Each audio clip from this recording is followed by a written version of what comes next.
15 past. The Senate now expected to take up the foreign surveillance program known as FISA next week. Yesterday at this time, a big deal in the House. The House passed it despite some lawmakers with these concerns over Americans being spied on. My next guest says he's ready to fight this bill in the Senate, tweeting, quote, "No American should have their right to privacy taken away. Hashtag filibuster." And that person is Kentucky Senator Rand Paul, back home in Bowling Green. And Senator, a good Friday morning to you.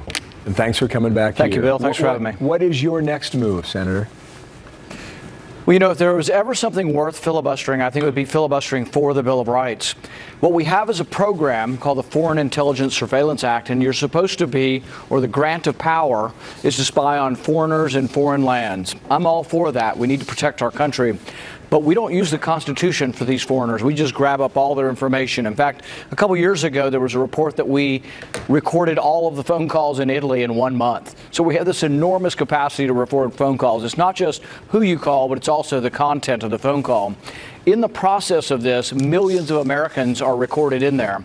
So if the president calls a European leader or the Russian leader, or the Chinese leader, the president's phone call is recorded in this, believe it or not. If I call a foreign leader, if you call a journalist in the Fox Bureau in Europe or the Middle East, your phone call can be in this database. So there are a lot of innocent people who are in here, and it should not be searched for American data without a warrant. All we're asking is go to a judge and have some evidence to get started. Warrants aren't that difficult to get, but warrants are a check and a balance. And if you look back at every president from FDR forward, you know what? Every one of them have been accused of spying on their opponents. I mean, LBJ apparently put a bug on Goldwater's campaign plane. Nixon was accused of using the intelligence agencies. Now we fast forward to today, and we have FBI agents, Strzok and his girlfriend, plotting at FBI headquarters to try to stop Donald Trump from being president. So I think we need more oversight of these people, not less. Okay, now I'm a bit confused because I listened to your argument, and then I hear Paul Ryan on the floor of the House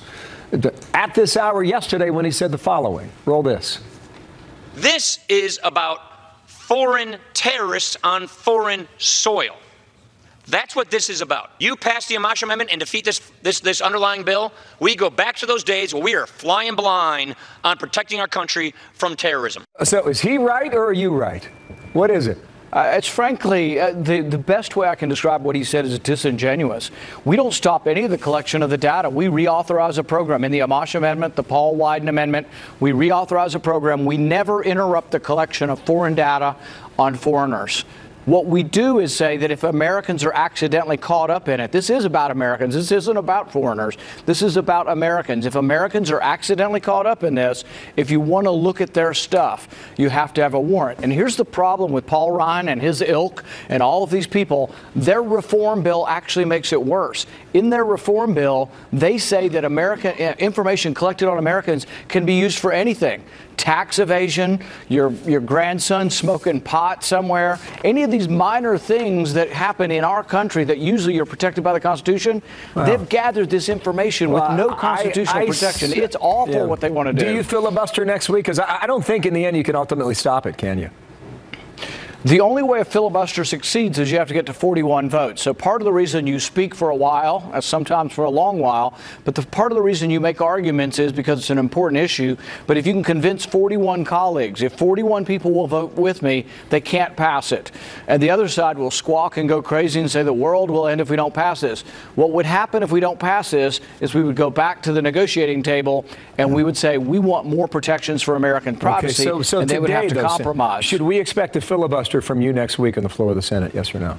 There will be a filibuster, yes. Oh, we shall watch for that.